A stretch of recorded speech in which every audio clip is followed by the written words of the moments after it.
साधारण से लोगों का ये गांव है और वहां पर इतना जघन्य हत्याकांड हो जाता है।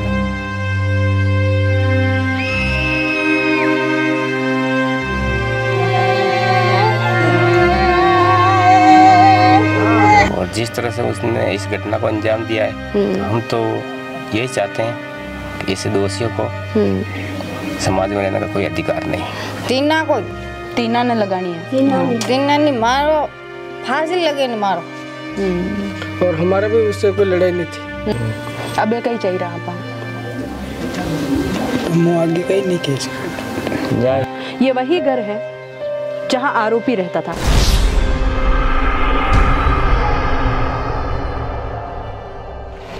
नमस्कार, मैं हूं जयश्री नागदा और आप देख रहे हैं सीबीसी न्यूज़ राजस्थान। सोच रहे होंगे कि आज मैं कहां खड़ी हूं।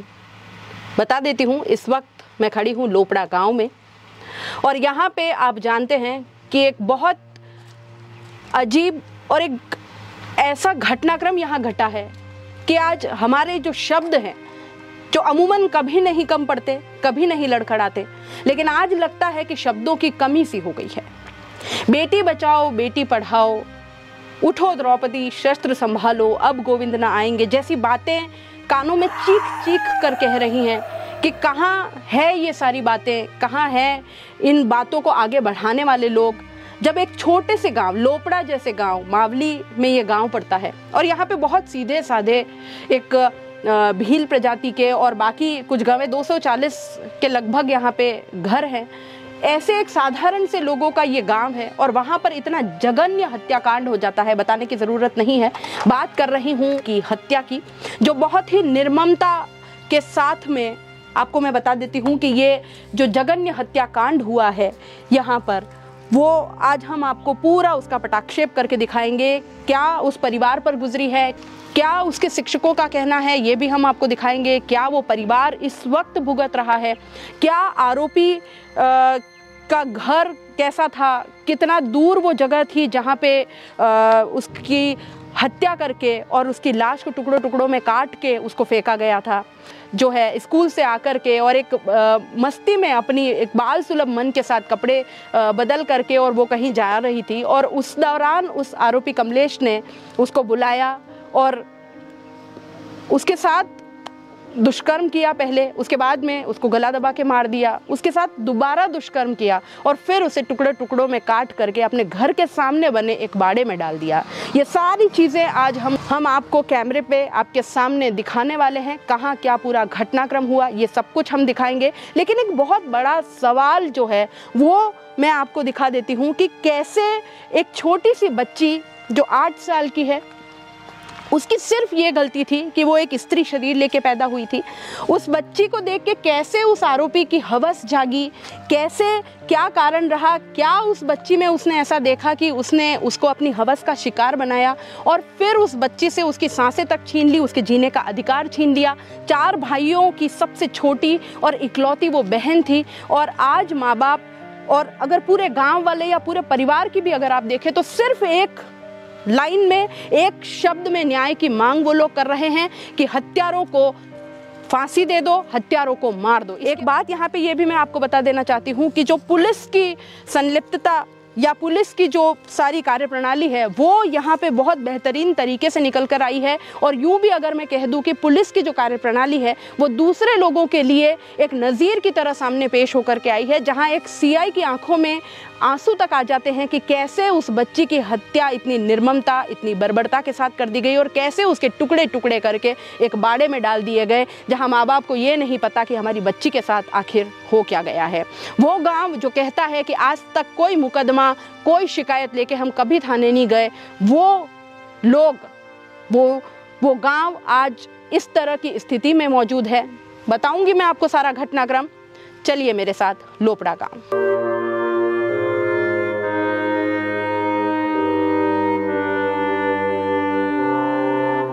इस वक्त हम उस परिवार के यहाँ पर बैठे हैं, परिवार के लोग यहाँ मौजूद हैं, बच्ची के पिता यहाँ मौजूद हैं। आइए बात करते हैं कैसे क्या पूरा घटनाक्रम घटा था और क्या पूरा माजरा रहा।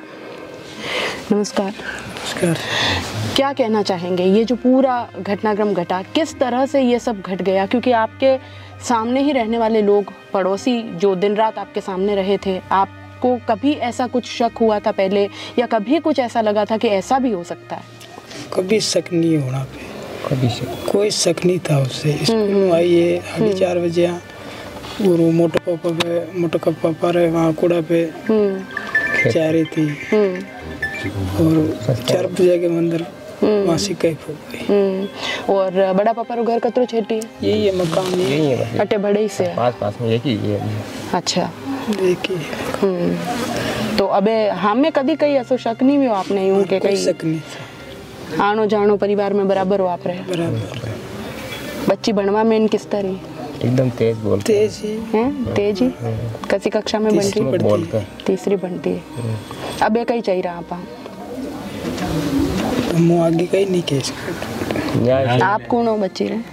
हम इसी गांव के रहने वाले। गांव के रहने वाले। क्या कहेंगे इस पूरे घटनाक्रम पे, क्योंकि पिता तो इस हालत में नहीं है कि वो बोल पाए, आप बताएं। हम तो यही चाहते हैं कि दोषियों को जल्द से जल्द सजा हो जाए और उनको फांसी की सजा होए, यही चाहते हैं हम तो। गांव में आप क्योंकि यहाँ ही रहने वाले हैं, तो आपके भी सामने ज़रूर आरोपी का परिवार और आरोपी और सब आप ही के सामने यहाँ रहे हैं, और यहीं वो बच्चा बड़ा हुआ है जी। क्या उसके प्रति क्या किस तरह की भावनाएं अब आपके मन में आ रही हैं? क्या इस तरह का, मतलब कभी किसी ने कोई सोच तो खैर सकता नहीं, लेकिन अब क्या उसको क्या आ रहा है मन में, किस तरह का आक्रोश है, क्या है? हमने देखो ऐसा कभी सोचा ही नहीं है, और जिस तरह से उसने इस घटना को अंजाम दिया है, तो हम तो यही चाहते हैं कि ऐसे दोषियों को समाज में रहने का कोई अधिकार नहीं। अच्छा, इसमें बाद में ये भी सामने आया कि माता पिता ने भी इसमें उस बच्चे का साथ दे दिया। इस बात को लेकर के क्या सोच रहे हैं आप? हम यही सोच रहे हैं कि उन्होंने भी उस बच्चे का साथ दिया तो वो भी दोषी है, उनको भी कानून उनको भी सजा दे। हम यही चाहते हैं, और हम सबको गुमराह किया है, हमारे साथ में घूमते थे, इसलिए वही दोषी है, इसलिए उनको भी कानून उनको सजा देवे। ठीक है। मैं जहाँ तक मेरे को ये ध्यान है, वो यहाँ पे मतलब इस पूरे इस हत्या के बाद और इस पूरे जो ये है जो कुछ भी हुआ, तो उसके बाद में भी वो यहाँ पे आप सबके सामने शोक जताने आते रहे, बैठने आते रहे, इसके बारे में क्या कहना है? वो हमारे साथ ही था। बच्चा, वो लड़का कमलेश? पापा अच्छा। वो दोनों हमारे बीच में घूमते। हाँ। हमको शंक की कोई जता ऐसा अफसोस ही नहीं था कि ऐसे कर सकते हैं। पूजा की माँ आप हैं? हाँ। एक बहुत बड़ा दुख माँ के सीने पे इस वक्त है।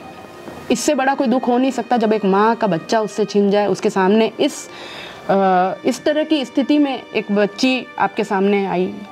क्या कहना है? मैं सवाल भी नहीं पूछ पा रही हूँ, जो कुछ आपके मन में है वो हमें बताइए। हमारे मन में क्या, फांसी लगाओ, फांसी लगानी? फांसी लगाओ और सजा दिलाओ। अच्छा, पूजा करनी तरेरी बच्ची ही, मतलब कितर यूं रहती, हंसती खेलती के कई यूं बनवा में कितर ही के थोड़ो वंडे तीसरी बनी रही, हंसती खेलती। स्कूल आई है, अटे ठेलो मेलो है गाबा पे, दूसरा गाबा पे निकली है, और अटैक रही जाई क्योंकि मोटा पापा कुआ पे जरूर आगे पत्तो भी नहीं है। मोटा पापा घर कतरो छेटी अटू यो घर पे यो हमें से। हाँ। और आप कटे आवंदन? 28। अच्छा, आप घर में ही सब? और आपने बिल्कुल भी यूं भनक नहीं लगी कि कटे? नहीं लगी। अच्छा, वंडे माँ बाप भी जो है वे किशन कवन वे भी आप रे अटे रोज बैठवा आता बात कर रहे आप रे कहीं कहता वे हैं? अटे बाने आया इस भी बेतरा मन का मने नंगे अटे आप रे बड़े बैठवा नहीं आया कदी? वंडी मम्मी भी आई। मम्मी का आई? हाँ, तो आपने आराम यूं सांत्वना दे रही भी कई कई क्यों ना? मम्मी आई अतरा उनका रोटी खाजो। हाँ, रोटी खाई जो। लेकिन आपने यूं भनक नहीं लगी के साथ में? माने नहीं लगी भनक, माने सका नहीं लगी। हाँ, कई कहनो अबे यो असो मारी तो हालत है नहीं बोल वाली। फांसी दे, फांसी दे दो, फांसी दे दो। माती नानी गायब कर दो, माने नजर नहीं आना सा। मानी या मेहरबानी, बस अनी सवा माने कई बख्शन। तो अतरा वणा ने कतरा साल या 28 रहता भी वे तो आप हमें। हाँ। तो आपने कदी यूं कहीं थोड़ी लागो के वो छोरो बड़े बड़े चक्कर काट रहे हो या तो कदी कहीं थोड़ी नहीं लागो। सब व्यवहार हुआ वंडो वो तो बाहर नहीं रहते, अटे कटे रहते। अच्छा, अटे नहीं। वो अभी सायो 5-15 दिन आई हूँ, मन के ये हाँ हाँ क्या माने बन के नहीं लगी। अच्छा हाँ माने लड़ाई झगड़ी गई। हाँ, तो પછી खबर किस तरह लगी आपने? खबर कितने लगी, आप हिड़का आया अटे आया बक्सन की दा हाँ हाँ कभी सिकंडी हमको आंटी हाँ हाँ मैंने इस पूछी हाँ ने बनी थी हाँ ऐसे नहीं मतलब गमाई गई लादी नहीं आपने है ना, आपा हेड़ता रही आप પછી किस तरह कई पतो पड़ियो सब कितर कई पतो पड़ियो पसे भी आया सारी पर भी मोटा हाजे बना पाकिस्तान की दो मारा सरो फांसी लगाओ और बनाने सजा लगाओ, माँ फिर देखना नहीं चाहिए माने, माँ देखना नहीं चाहिए, माँ देखता नहीं चाहिए। समाप्त कर तो सही भी लाई हम माने या सही जी माने गांव में नहीं सही। हाँ फांसी लगाओ बस मारो और मान कहीं नहीं। अनियो कम सजा नहीं मिलनी चाहिए। हाँ अनियो कम सजा नहीं मिलनी चाहिए। तीना कोई तीना ने लगानी है, तीना नहीं मारो, फांसी लगे नहीं मारो। और भी वेगा हमारे परिवार वाटे गांव में नहीं जानो हे बना हे भाई बन तो ही से वाकई पण अबे अबे अतरो मांगियो नहीं जाना कीधो आनी खोटो आनी कीधो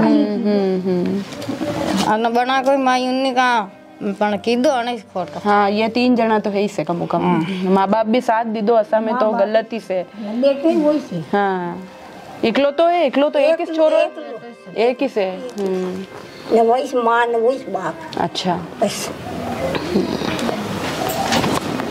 क्या नाम है बेटा आपका? राजू। पढ़ाई करते हो? नहीं नहीं, क्या करते हो? कंप्यूटर काम। अच्छा ये पूरा निर्माण काम जो भी होता गांव में के बाहर? यहाँ फतेहनगर। फतेहनगर। तो रोज यहीं से घर से आना जाना है ना? तो पूजा सबसे छोटी बहन थी है ना? कितने साल के हो अभी? मैं तो 18 साल का। आप 18 साल के हो, बड़े हो है ना? एक छोटी सी बहन 8 साल की चली गई, क्या कहना बेटा इसके ऊपर? इसके बारे में यही कहना चाहता हूँ कि उसको फांसी दो और जल्द से जल्द हो सके जितना जल्द फांसी दो। वो लड़का आपके बराबर ही होगा, लगभग थोड़ा सा बड़ा होगा? मेरे साइज के मेरा बराबर ही है ना? तो कभी दोस्ती रही, कभी कोई बात होती थी उससे? बात नहीं होती रहती, गाँव में रहता है, जाना आने वहाँ जाते नहीं थे हम इधर। नहीं तो कभी ऐसे यूं बहुत ज्यादा अच्छे से बोल रहा है या कभी? नहीं वो तो यहाँ पे रहते नहीं था, बाहर रहता था। अच्छा बाहर नहीं रहता, यहाँ पे रहते नहीं, कभी मिले ही नहीं हम। हाँ तो फिर ऐसा अचानक इस तरह का होना तो थोड़ा सा नहीं, वो तो यहाँ पे आते नहीं था, हमको पता नहीं था इसलिए पहचानते नहीं थे, ज्यादा यहाँ पे रहते नहीं थे। अच्छा ज्यादा बोल चाल पहचान कुछ भी नहीं थी, भले ही घर के पास रह रहे हैं पर ज्यादा बोल चाल नहीं थी और हमारा भी उससे कोई लड़ाई नहीं थी। कोई लड़ाई नहीं, कोई लड़ाई फिर भी हाँ। इस वक्त हम जिस घर में मौजूद हैं ये वही घर है जहां आरोपी रहता था। आरोपी कमलेश राजपूत का ये घर है जहां इस जघन्य हत्याकांड को अंजाम दिया गया था। यहीं से उस हंसती खेलती बच्ची को आवाज़ दी गई थी। यही वो घर है, 2 कमरों का ये घर है और यहाँ इस वक्त जो आप देख रहे हैं पीछे बाथरूम है और इन्हीं बाथरूम में उसकी लाश को टुकड़ों टुकड़ों में बांट दिया गया था। छोटा सा घर है, कच्चा घर है, कोई बहुत बड़ी व्यवस्थाएं यहाँ पे नहीं दिख रही है, लेकिन इतने बड़े जघन्य हत्याकांड को यहाँ पे खौफनाक अंजाम दिया गया और यहाँ देख करके खड़े रह करके भी वो एक मंजर हमारी आंखों के सामने आ जाता है। कैसे ये गांव भूलेगा, कैसे ये परिवार भूलेगा, कैसे जो यहाँ इस वक्त पूरे देश में इस एक हत्याकांड की चर्चा हो रही है, ऐसा गांव जहाँ कभी कोई केस नहीं हुआ था, कभी किसी के ऊपर कोई मुकदमा दर्ज नहीं हुआ, कभी कोई लड़ाई झगड़ा या इस तरह का कभी कोई सामने नहीं आया, जहाँ पुलिस को ये लॉ एंड ऑर्डर मेंटेन करने की ज़रूरत नहीं पड़ी, वहाँ आज इतना बड़ा हत्याकांड को अंजाम दे दिया गया। पुलिस जो है यहाँ पे बिल्कुल हम कहना चाहेंगे कि बधाई की पात्र है कि बहुत जल्दी इस मामले का पटाक्षेप कर दिया। पुलिस ने बहुत त्वरित गति से यहाँ पे काम किया, बहुत जल्दी वो आरोपी तक पहुँची, बहुत जल्द उसने इस पूरे हत्याकांड का खुलासा किया। और अब मैं जहाँ आपको लेकर के जा रही हूँ वो बाड़ा वही है जहाँ पर पूजा भील के जो है शव के टुकड़े टुकड़े करके आरोपियों ने उसे एक बोरे में भर के यहाँ पे डाल दिया था। ये बाड़ा वही है जहाँ पे पूजा भील की लाश यहाँ पे मिली थी। यहीं पर डॉग स्क्वाड द्वारा ये पता लगा लिया गया था कि लाश कहाँ है, और यहीं से डॉग प्रिंस जो है सीधा कमलेश राजपूत के घर पहुंचा था और इससे पूरे मामले का जो है खुलासा हुआ था, क्योंकि कमलेश राजपूत के घर में तलाशी लेते वक्त यहाँ खून के धब्बे मिल गए थे और उसी से ये पूरा मामला खुला था। घर और बाड़ी की दूरी अगर आप देखेंगे तो मुश्किल से कुछ 20 फीट की रही होगी, और ऐसे में यहाँ इस तरह का हत्याकांड को अंजाम देना भी अपने आप में एक बहुत बड़ा सवाल है कि कैसे आरोपी की इतनी हिम्मत हो जाती है कि एक भरे पूरे गांव में लोगों के बीच में रह कर के इस पूरे कृत्य को अंजाम दिया गया।